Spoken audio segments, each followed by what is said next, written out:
안녕하십니까. 고려대학교 산업경영공학과 DSBA 연구실 석사과정 김타경입니다.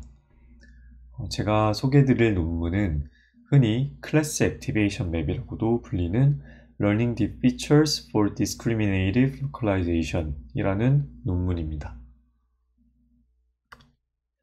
이 클래스 액티베이션 맵이라는 방법론이 나온 지 오래되기도 했고 많은 분들이 알고 계실 것 같기도 해서 무엇인지에 대해서 좀 미리 알아보고자 제가 그림을 좀 그려봤습니다.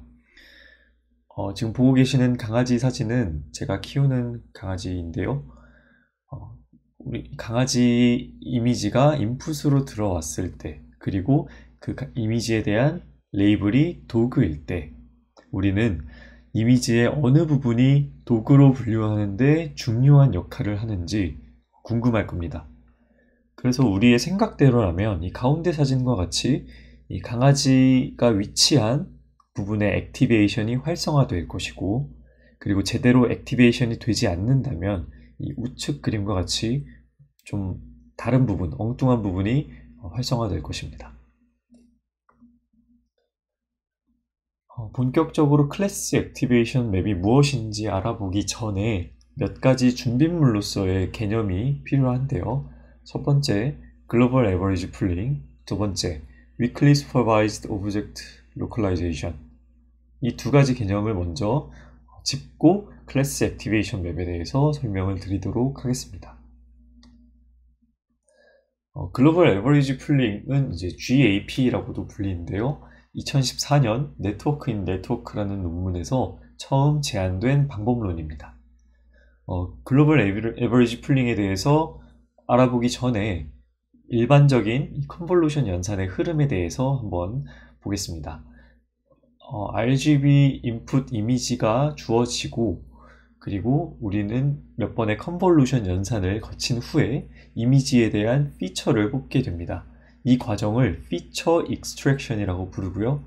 이후에 이 뽑힌 피처를 일렬로 벡터화시켜서 fully connected 레이어를 태우는 과정을 클래시피케이션 과정이라고 부릅니다. 그런데 이 뒤에 있는 fully connected 레이어의 단점이 무엇이냐 함은 흔히 블랙박스라고도 불리는 이 특징 때문에 레이블의 정보, 그러니까 이 뒤쪽에 있는 레이블의 정보가 어떻게 인풋까지 역전파되는지 알기 힘들다는 단점이 있습니다. 두 번째로는 이 뒷부분, fully connected 레이어 부분이 피처를 일렬로 쭉 나열하는 것이기 때문에 굉장히 많은 파라미터를 차지합니다. 그렇기 때문에 오버피팅 문제가 심각하게 발생해서 드롭아웃 같은 이런 레귤러라이제이션 기법에 의존하게 되는 문제가 있습니다. 반면 글로벌 에버리지 풀링을 적용하면 어떤 식으로 적용되냐면 이 뽑힌 피처의 각 피처 맵의 평균을 하나의 값으로 표현을 합니다. 그리고 두 번째 파란색 피처 맵에 대해서는 그 평균 값을 하나의 노드로 이런 식으로 쭉 나열해서 바로 이 레이블에 해당하는 노드와 바로 단 한 번의 포워드 패스로 연결하는 형태로 구성이 됩니다. 이 구조의 장점이 무엇이냐 함은 피처 맵의 평균, 그러니까 피처 맵의 특징이 좀 그대로 하나의 노드로 반영이 되기 때문에 보다 레이블과 직관적인 관계를 형성한다는 특징이 있고요. 그래서 이제 어떤 피처 맵이 이 도구로 분류되는데 어떤 피처 맵이 더 높은 컨피던스를 갖는지 확인하기가 쉬워집니다. 그리고 아까 말씀드린 fully connected 레이어의 단점인 많은 파라미터를 차지하는 문제가 사라졌기 때문에, 그리고 또 이 피처 맵을 하나의 노드로 평균 내는 과정에서 별도의 파라미터가 필요하지 않기 때문에 연산량 측면에서도 굉장히 효율적이라고 할 수 있습니다. 조금 유사한 개념으로 글로벌 맥스 풀링이라는 개념이 있는데요. 뒤에서도 조금 언급이 되기 때문에 지금 가볍게 비교를 하고 넘어가도록 하겠습니다. 글로벌 에버리지 풀링은 아까 말씀드렸다시피 각 피처 맵의 값들이 이렇게 있으면 이 값의 평균을 구해서 하나의 스칼라 값으로 나타내는 것을 의미합니다. 반면 글로벌 맥스 풀링은 피처 맵의 값들이 이렇게 존재할 때 가장 특징적인 값을 하나의 스칼라로 표현하는 것을 의미합니다. 그래서 각각의 특징을 비교하자면 글로벌 에버리지 풀링은 이미지의 전체적인 특징을 고려한다는 특징이 있고요. 클래시피케이션, 로컬라이제이션 태스크에서 전반적으로 준수한 성능을 내는 것을 이제 뒤에 실험을 통해 확인할 수 있습니다. 글로벌 맥스 풀링은 가장 두드러지는 특징을 선택하기 때문에 해당 어떤 클래스로 분류하는 클래시피케이션 문제에서는 준수한 성능을 내지만 예를 들어 바운딩 박스를 찾는 이런 로컬라이제이션 태스크에서는 전체적인 이미지의 특성을 고려할 수 없기 때문에 성능이 좀 낮게 나온다고 이제 뒤에 실험에서 언급을 합니다. 네, 그러면 이제 오브젝트 로컬라이제이션이 무엇인지에 대해서 알아봐야 하는데요. 정확히 말하면 이제 위클리 슈퍼바이즈드 오브젝트 로컬라이제이션인데, 먼저 오브젝트 로컬라이제이션에 대해서 설명을 드리자면, 이런 인풋 이미지가 들어왔을 때, 그리고 그에 해당하는 레이블이 이 강아지가 포함된 이 바운딩 박스라고 했을 때, 로컬라이제이션에서 하고자 하는 태스크는 이 바운딩 박스를 정확하게 예측하는 것이 이제 목표가 되겠습니다.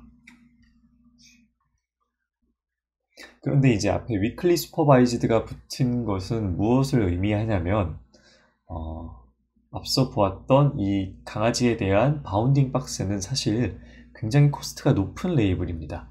반면 지금 보시는 것과 같이 이 이미지가 강아지다 라는 레이블은 상대적으로 코스트가 낮은 레이블이기 때문에 이런 낮은 코스트를 갖는 레이블로 높은 코스트 레이블이 필요한 태스크를 수행하는 것, 이것을 이제 위클리 슈퍼바이즈드 러닝이라고 부릅니다. 정리하자면 시간과 돈이 많이 드는 이 풀리 슈퍼비전, 바운딩 박스 같은 걸 사용하는 풀리 슈퍼비전을 사용하는 대신 구하기 쉬운 이런 클래스 레벨 정도의 이제 레이블로 해당 태스크를 수행하는 것을 말합니다. 그렇다면 이제 이 위클리 슈퍼바이즈드 러닝의 목표는 이런 좀 고차원의 태스크를 수행하면서도 성능을 어느 정도 유지하는 것이 목표가 되겠죠. 그래서 본 논문에서 제시한 해당 방법론 여러 개가 있었는데, 해당 방법론들의 문제점은 다음과 같습니다. 첫 번째, 엔드-투-엔드로 수행할 수 없다는 것과, 그리고 이미지 피처를 뽑은 후에 여러 번의 fully connected 그 forward 패스를 진행해야 한다는 점이 있고요. 그리고 이제 그나마 제일 유사한 방법론이었는데, 이거는 글로벌 맥스 풀링을 사용해서 진행을 했었습니다. 그래서 본 논문에서 제시한 클래스 액티베이션 맵이라는 방법론의 장점은 해당 기존 방법론의 문제점을 보완하여서 엔드-투-엔드로도 수행할 수 있고, 단 한 번에 싱글 포워드 패스로도 진행할 수 있고요. 그리고 글로벌 맥스 풀링 대신에 글로벌 에버리지 풀링을 사용한다 라는 장점이 있겠습니다. 그래서 이 글로벌 에버리지 풀링이 여기서 처음 제시한 방법론은 아니지만 이 GAP를 Discriminative Localization 태스크에 적용한 것은 본 논문이 최초라고 주장을 합니다. 그리고 잠깐 이 Visualizing CNN, 그러니까 CNN 피처를 시각화하는 것에 대해서도 설명을 드리겠습니다. 이것의 목적은 이 CNN에 의해서 학습된 프로퍼티, 그러니까 뭐 피처를 사람들이 더 잘 이해하기 위한 것이 목적이고요. 기존의 이 시각화하는 방법론의 문제점은 싱글 포워드 패스로도 가능은 했는데, 보시다시피 이 fully connected 레이어의 뒷부분에서는 실행할 수 없고, 이 컨볼루션 레이어까지만 비주얼라이징이 가능했다라는 것이 기존 방법론의 문제점이라고 합니다. 그런데 본 논문의 클래스 액티베이션 맵은 글로벌 에버리지 풀링을 사용함으로써 전 과정에 대한 액티베이션 맵을 무리 없이 출력할 수 있다라고 주장을 합니다. 네, 이제 준비물로서의 개념에 대해서 모두 알아봤으니 클래스 액티베이션 맵이 무엇인지에 대해서 이제 알아볼 차례입니다.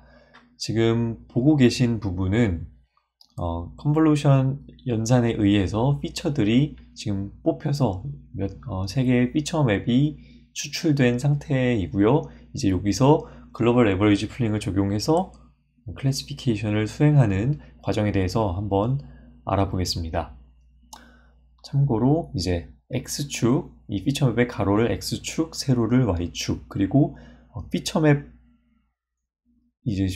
단위의 이 축을 K축이라고 하고 진행을 하도록 하겠습니다.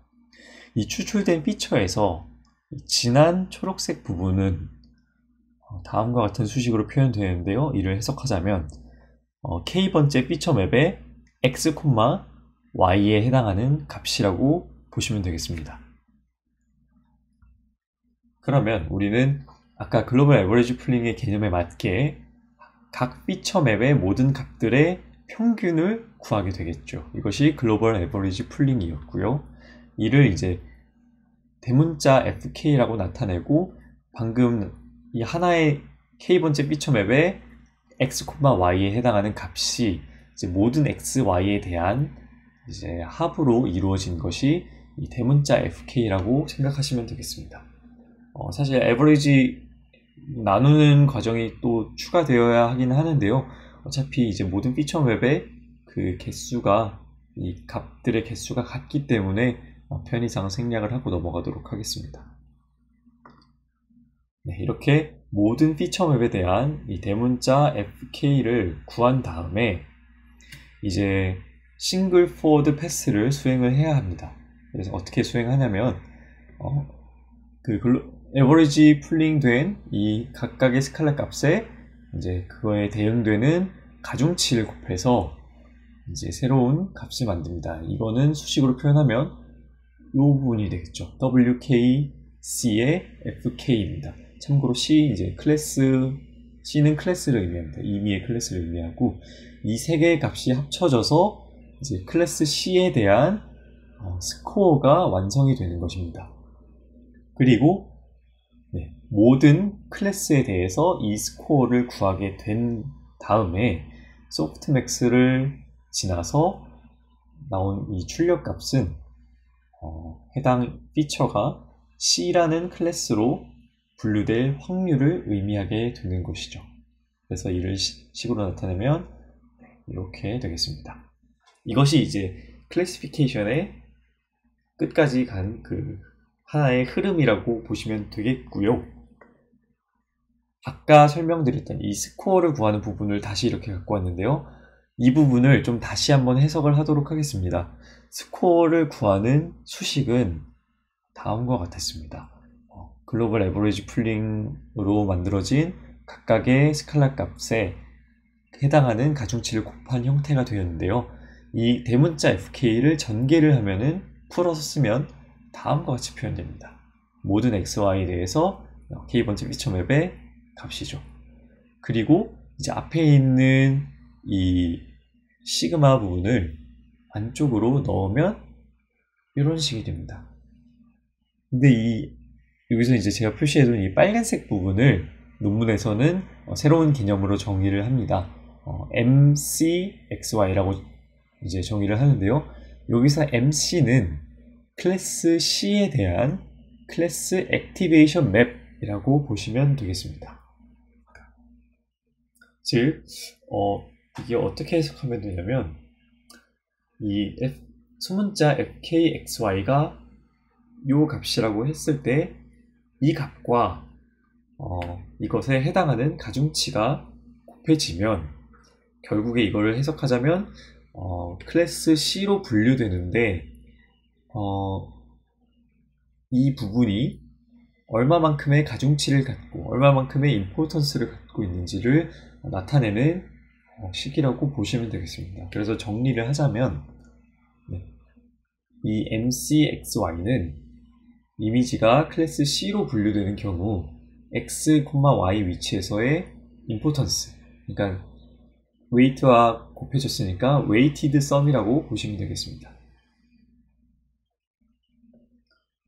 그래서 방금 전까지 한 내용을 논문의 그림으로 설명을 드리겠습니다. 방금 전까지 설명드렸던 과정은 이 부분의 과정에 해당이 되고요. 이를 좀 풀었으면은, 결론을 풀었으면 각 피처 맵의 이제 임포턴스, 각 피처 맵의 가중치를 곱해서 이제 웨이티드 썸을 하게 되면 결국에는 이미지의 어떤 부분이 해당 클래스로, 여기서는 오스트레일리안 테리어로 분류되는데 중요한 역할을 하는지를 보여주게 된다는 것입니다. 그래서 이제 피처 맵의 크기는 사실 원본 이미지와는 크게 다를 텐데 얘네를 합해서 이제 업샘플링을 하면 다음과 같이 표현을 할 수 있다고 합니다. 그래서 이렇게 클래스 액티베이션 맵을 적용한 아웃풋을 좀 같이 한번 보겠습니다. 강아지로 분류되는 이 이미지는 보시다시피 강아지의 얼굴 부분이 잘 액티베이션 된 것을 확인할 수 있고요. 닭도 마찬가지고요. 그리고 바벨, 그리고 이제 이거는 종탑이죠. 종탑 부분도 잘 해당 부분만이 액티베이션이 잘 이루어진 것을 확인할 수 있습니다. 그리고 논문에서는 서로 다른 클래스에 대해서 액티베이션이 어떻게 달라지는지에 대해서도 출력을 해 보았는데요. 원본 이미지가 이렇게 있고 해당 이미지에 대한 레이블은 돔이라고 하겠습니다. 근데 이제 사실 지금 여기서 비교한 이 클래스들이 좀 명확하게 구분되지 않는 측면은 있는데, 일단 이거를 클래시피케이션을 했을 때 가장 높은 스코어를 받는 거는 이 팰레스라는 클래스였고요. 그래서 이 팰레스에 대한 액티베이션 맵을 찍어보면 이렇게 전체적으로 우리가 생각하는, 일반적으로 이 그림을 보고 생각하는 팰리스의 범위와 어느 정도 부합하는 것을 확인할 수 있습니다. 그리고 실제 그 그라운드 트루스였던 돔에 대해서는 이 돔 형태의 이 부분에 대해서 잘 액티베이션 된 것이 액티베이션 된 것을 확인할 수 있습니다. 나머지 부분도 좀 사실 레이블이 좀 명확하지 않기 때문에 비슷하게 액티베이션 되는 것을 확인할 수 있습니다. 네, 그러면 이제 본격적으로 실험에 대해서 어떻게 수행했는지 설명을 드리도록 하겠습니다. 몇 개의 대주제로 나누어서 실험을 진행했고 각각에 해당하는 내용을 살펴보도록 하겠습니다. 먼저 Weakly Supervised Object Localization에 대해서 실험을 했는데요. 데이터셋은 이미지넷 데이터를 사용하였고 비교를 위해서 사용된 모델은 알렉스넷, VGG넷, 그리고 구글넷이 있습니다. 그 선행 연구에 따르면 이 글로벌 에버리지 풀링을 적용하기 전에 그 최종 단계에서의 최종 CNN 레이어의 피처맵의 레졸루션이 클수록 이제 로컬라이제이션 태스크에서는 성능이 증가한다는 결과가 있어서 본 연구에서는 기존 이 세 모델을 조금 변경을 하여서 그 마지막 피처맵의 레졸루션을 키우는 작업을 추가로 진행을 해 주었습니다. 그 작업 내용은 다음과 같은데요. 첫 번째, 알렉스넷에 대해서는 5번째 컨볼루션 레이어 뒷부분을 제거를 해서 이제 이 매핑 레졸루션, 마지막 피처맵의 레졸루션인 매핑 레졸루션을 이제 13x13으로 키웠고 이 모델을 알렉스넷 GAP라고 부릅니다. 두 번째로 VGG넷은 이 컨볼루션 5-3 레이어의 뒷부분을 모두 제거를 해서 14x14의 매핑 레졸루션을 만들고 이를 VGGnet GAP라고 불렀습니다. 마지막으로 구글넷은 인셉션 4e라는 레이어의 뒷부분을 모두 제거해서 역시 14x14 매핑 레졸루션을 만들었고 이를 구글넷 GAP라고 불렀습니다. 그리고 공통적으로 뒤에 에디셔널 레이어를 추가를 하였고 이미지넷 데이터에 대해서 파인 튜닝을 진행하였습니다. 실험에서 이제 수행한 태스크는 클래시피케이션과 로컬라이제이션 태스크가 있는데요. 대주제가 로컬라이제이션임에도 불구하고 클래시피케이션 태스크가 추가된 이유는 결국 로컬라이제이션도 클래스에 해당하는 객체를 찾아야 하기 때문에 클래시피케이션 성능 역시 중요하다는 논리에서 진행한 실험이었습니다.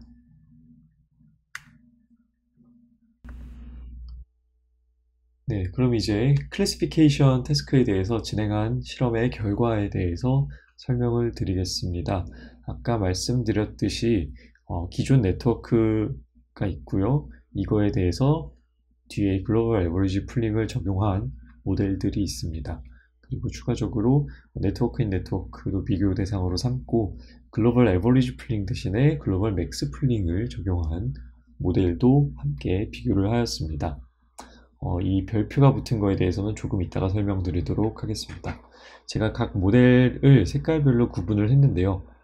원본 구글넷에 대해 비해서 구글넷 GAP는 이 정도의 성능 하락이 있습니다. 어느 정도 중간에 레이어를 제거했기 때문에 성능의 하락은 피할 수 없는데 그 성능의 하락이 그렇게 유의미한 수준이 아니다라는 것이 본 저자들의 주장입니다. VGG 역시 31에서 33, 11에서 12 이 정도로 미미하게 감소하였음을 주장합니다.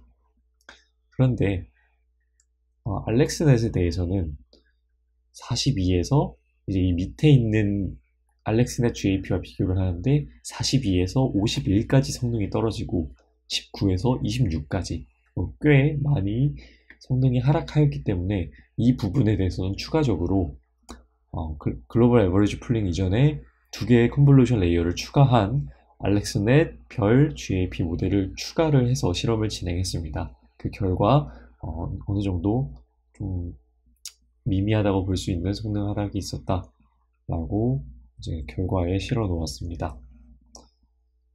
한 가지 또 마지막으로 보아야 할 점은 구글넷 GMP, 글로벌 맥스 풀링을 적용한 모델은 클래시피케이션 태스크에서는 글로벌 에버리지 풀링을 적용한 모델과 거의 차이가 없음을 확인할 수 있습니다. 네, 그 다음으로는 로컬라이제이션에 대한 실험을 설명을 드리겠습니다.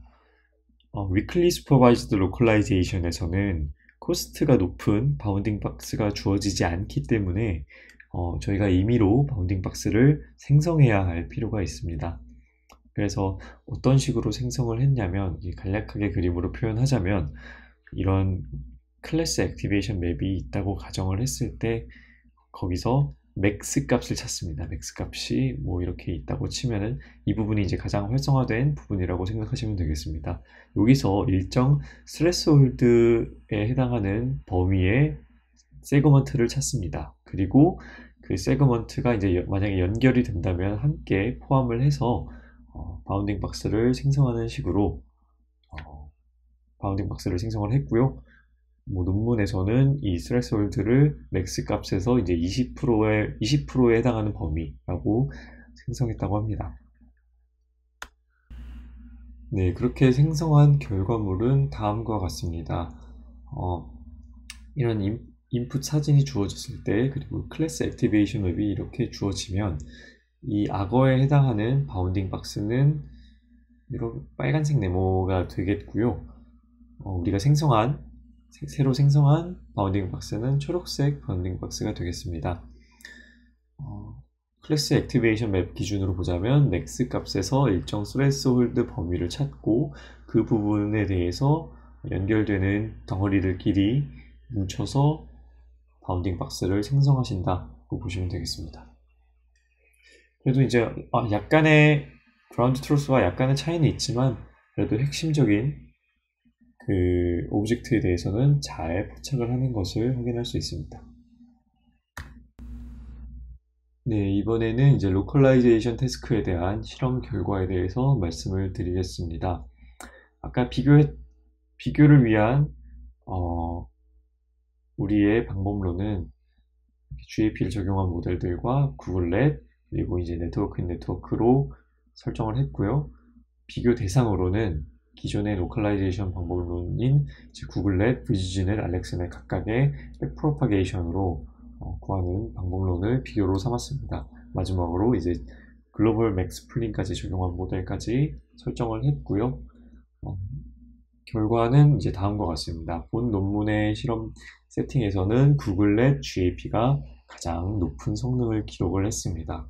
이것은 심지어 원본 네트워크인 구글렛보다도 성능이 좋게 나왔는데 그 이유에 대해서 저자가 설명을 하기를 구글렛 원본 네트워크의 마지막 피처 매핑 레졸루션은 7x7밖에 되지 않았고 우리의 구글렛 GAP는 14x14이기 때문에 조금 더 좋은 성능을 기록하지 않았나 라고 이야기를 합니다. 그리고 이제 클래시피케이션 태스크에 대해서는 구글렛 GAP와 구글렛 GMP의 성능 차이가 거의 나지 않았는데 로컬라이제이션에 대해서는 그거보다는 조금 더 눈에 띄게 성능 차이가 있다고 주장을 합니다. 네, 그리고 테스트셋에 대해서도 로컬라이제이션을 실험한 결과가 있는데요. 그 결과는 다음과 같습니다. 먼저 기본적인 비교는 위클리 슈퍼바이즈 방법론과 풀리 슈퍼바이즈 방법론을 비교를 했고요. 그러니까 이 밑에는 그라운드 트루스 바운딩 박스가 존재하는 모델이라고 보시면 되겠습니다. 그리고 앞선 실험에서 구글렛 GAP가 가장 좋은 성능을 냈음을 확인했기 때문에 이 모델을 기준으로 성능을 측정을 하였습니다. 그런데 이제 여기 휴리스틱이라는 글자가 있는데요. 이게 이제 바운딩 박스를 선택하는 과정에서 약간의 임의로 수정을 한 그 모델이라고 생각을 하시면 되겠습니다. 바운딩 박스를 선택할 때 휴리스틱으로 이제 해결하는 방법은 첫 번째 그리고 모델이 예측하는 첫 번째, 두 번째 예측 클래스에 대해 각각 타이트한 바운딩 박스와 루즈한 바운딩 박스를 선택을 합니다. 총 4개를 선택하고 그 다음에 세 번째 예측 클래스에 대한 루즈 바운딩 박스를 선택해서 이제 탑5 테스트 에러를 계산하는 형식입니다. 그래서 그냥 구글렛 GAP보다 성능이 조금 더 높아짐을 알 수 있고요. 논문에서는 이 37.1이라는 수치가 에러 수치가 fully supervised 방법론으로 학습한 알렉스넷과 큰 차이가 없다라고 주장을 하는데요. 사실은 이제 구글렛 GAP이기 때문에 알렉스넷보다는 구글렛 자체와 비교하는 게 조금 더 논리적이죠.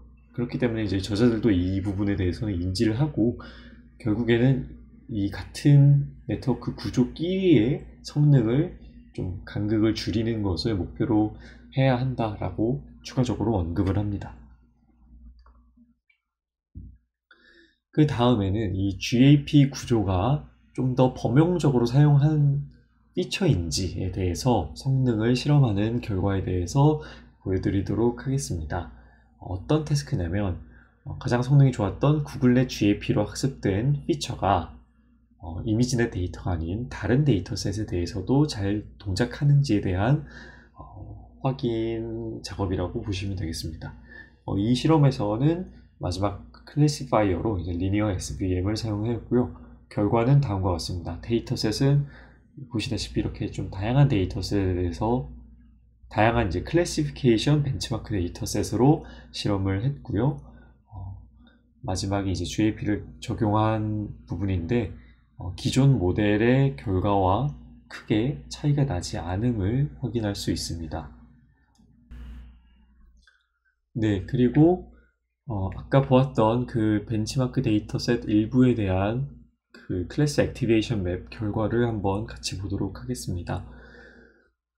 Cleaning the Floor라는 레이블에 대한 피처, 그러니까 이렇게 걸레질을 하고 있는 이 오브젝트들이 잘 포착이 되고요. 이제 각각의 레이블에 대한 액티베이션 맵이 잘 표현되는 것을 확인할 수 있습니다.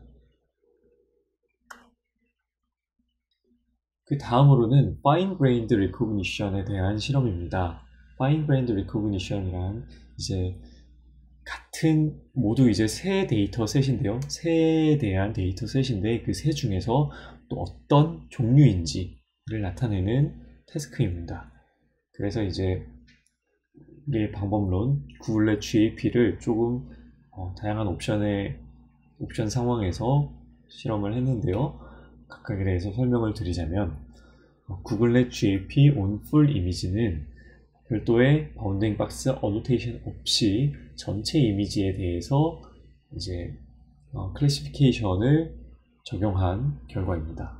그리고 구글렛 GAP on crop은 아까 이전에 말씀드렸던 바운딩 박스를 생성하는 알고리즘에 의해서 바운딩 박스를 생성하고 그 바운딩 박스 내에서 피처 맵을 뽑아서 이제 클래시피케이션을 수행한 것에 해당합니다.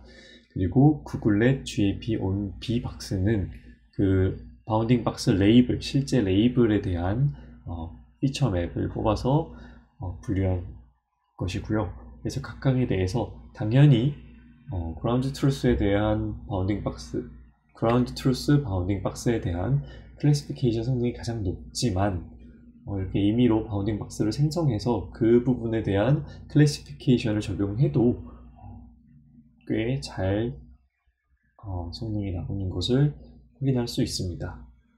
그리고 이제 이전에 비교 대상인 다른 구조의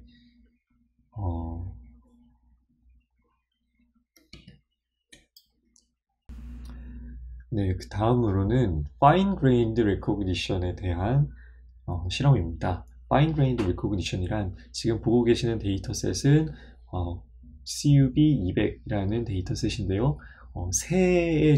다양한 새에 대한 데이터셋입니다.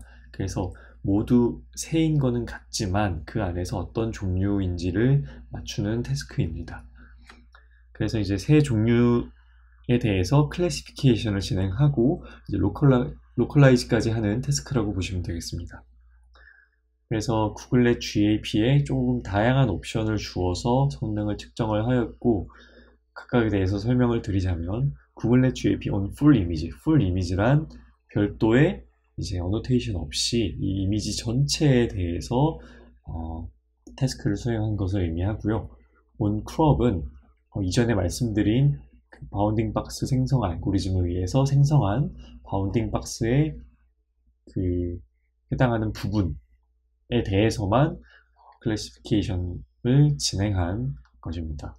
그리고 구글렛 GAP on B 박스는 실제 Ground Truth Bounding 박스에 대해서 그 분류를 진행하는 것이고요. 결과는 다음과 같습니다. 당연히 Ground Truth에 대해서 진행한 태스크가 가장 성능이 높게 나오겠지만 별도의 어노테이션 없이 바운딩 박스를 생성한 경우에 대해서도 준수한 성능을 내는 것을 확인할 수 있습니다. 그 비교 대상으로 다음과 같은 모델들이 있는데요. 여기 똑같이 어노테이션을 하지 않은 데이터셋이 53.6%밖에 나오지 않는 것을 생각하면 67.8%라는 수치가 굉장히 의미가 있을 것입니다.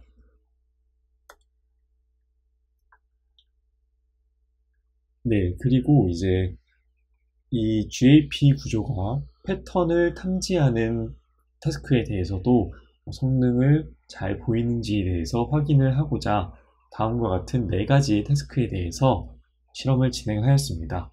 근데 이 태스크에 대해서는 별도로 트레인과 테스트 데이터를 나누어서 성능을 측정하지는 않고 해당 태스크에 잘 적용되는지 확인을 하기 위해서만 사용했기 때문에 그 점 감안하시고 들어주시면 감사하겠습니다.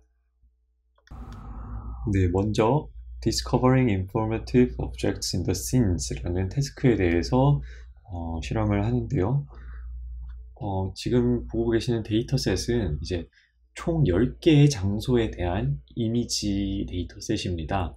그래서 여기서 하고자 하는 이것은 각 장소에 이런 이미지가 있으면 가장 장소에 자주 등장하는 오브젝트들이 이렇게 있을 것입니다. 이것은 곧 이 장소에 대한 좀 특징, 패턴이라고 볼 수 있겠죠.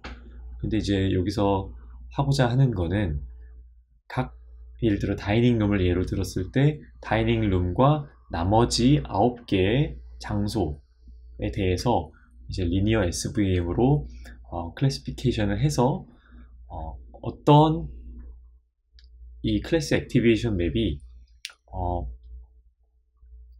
이 장소, 다이닝룸이라는 장소에 대한 좀 특징적인 오브젝트를 발견할 수 있는지 분류하는 태스크라고 보시면 되겠습니다. 그래서 가장 자주 등장하는 물체 이런 거를 좀 6개씩 선정을 했을 때 클래스 액티베이션 맵을 출력하면 다음과 같은 결과가 나오고요. 가장 이제 액티베이션이 많이 되는 것들 6개를 선정을 하면은 어느 정도 다이닝룸이라는 장소에 해당하는 장소의 패턴에 해당하는 물체들이 출력이 되는 것을 확인할 수 있습니다. 베스룸의 경우에도 싱크대, 수도꼭지 이런 베스룸의 패턴에 맞는 오브젝트들을 출력을 하는 것을 볼 수 있습니다. 그 다음으로는 Concept Localization in the Weakly Labeled Images 라는 태스크입니다. 한마디로 말하자면 이 글에 대한 이런 컨셉을 잘 잡아내는지 이런 컨셉을 잘 잡아내는지에 대한 태스크고요. 이거를 학습을 시키기 위해서는 이 Mirror in Lake라는 그 단어와 관련이 있는 이미지를 포지티브 셋으로 설정하고 이것과 전혀 관련 없는 이미지를 네거티브 셋으로 하는 방법을 사용했습니다. 그래서 이제 그렇게 실험을 한 결과 상대적으로 이 Mirror in Lake라는 말이 좀 어느 정도 추상적인 느낌이 있는데 View out of window 역시 좀 추상적인 설명임에도 불구하고 해당하는 컨셉에 대한 위치를 잘 포착하는 것을 확인할 수 있습니다. 그 다음으로는 Weakly Supervised Text Detector입니다. 여기서도 역시 포지티브 셋으로는 텍스트가 포함된 이미지를 설정을 했고요. 네거티브 셋은 텍스트가 전혀 없는 그냥 일반적인 풍경 이미지를 설정해서 실험을 한 결과 신기하게도 별도의 바운딩 박스가 존재하지 않아도 이렇게 텍스트가 있는 위치를 잘 포착하는 것을 확인할 수 있습니다. 그 다음으로는 Interpreting Visual Question Answering 이라는 태스크에 대해서도 클래스 액티베이션 맵을 출력을 해 보았습니다. 본 실험에서 사용한 논문의 모델 구조는 아래에 있는 논문의 구조를 그대로 사용했다고 하고요. 역시 결과를 보면은 해당 질문에 대한 답변과 관련 있는 부분이 잘 포착되는 것을 확인할 수 있겠습니다. 한번 보면은 이 말의 색깔이 무엇인가 라고 물어봤을 때 말의 색깔은 갈색이라서 갈색이라는 답이 있고요. 이것에 해당하는 부분이 잘 포착이 되는 것을 확인할 수 있습니다. 네, 마지막으로는 이 Visualizing Class Specific Units라는 부분에 대해서 설명을 드리겠습니다. 서로 다른 클래스에 대해서 서로 다른 부분의 임포턴스를 추출하기 어렵다라는 것이 있는데요. 이게 무슨 뜻이냐면 예를 들어서 이 레이클랜드 테리어라는 이제 강아지가 있을 때 강아지에서 핵심이 되는 강아지로 분류하기 위해서 중요한 역할을 하는 부분은 이 강아지의 얼굴 부분이 있을 수도 있고요. 강아지의 이 털이 있는 몸통 부분이 될 수도 있을 겁니다. 이것이 이제 클래스마다 서로 다른 부분의 임포턴스를 갖고 있는 서브 오브젝트라고 할 수 있는데요. 닭에 대해서도 이렇게 닭의 머리 부분이 중요할 수도 있고 목 부분이 중요할 수도 있고 이렇게 다리 부분이 중요할 수도 있습니다. 이런데 이게 굉장히 어려운 태스크라고 합니다. 특히 fully connected 레이어가 존재했을 때 임포턴스를 찾기가 매우 어렵다고 합니다. 그런데 본 논문에서 제시한 글로벌 에버리지 풀링에다가 랭크드 소프트맥스를 적용하면 이런 특징에 대해서도 잘 포착할 수 있다고 합니다. 그래서 이제 이 결과들을 보시면 하나의 클래스에 해당하는 이미지에서 다양한 서브 오브젝트들을 추출하는 것을 확인할 수 있습니다. 뭐 강아지 경우에는 털이 될 수 있겠고, 뭐 교실 같은 경우에는 칠판 또는 뭐 의자, 이런 서브 오브젝트들을 잘 추출하는 것을 확인할 수 있습니다. 네, 본 논문에 대한 설명은 여기에서 마치도록 하겠습니다. 들어주셔서 감사합니다.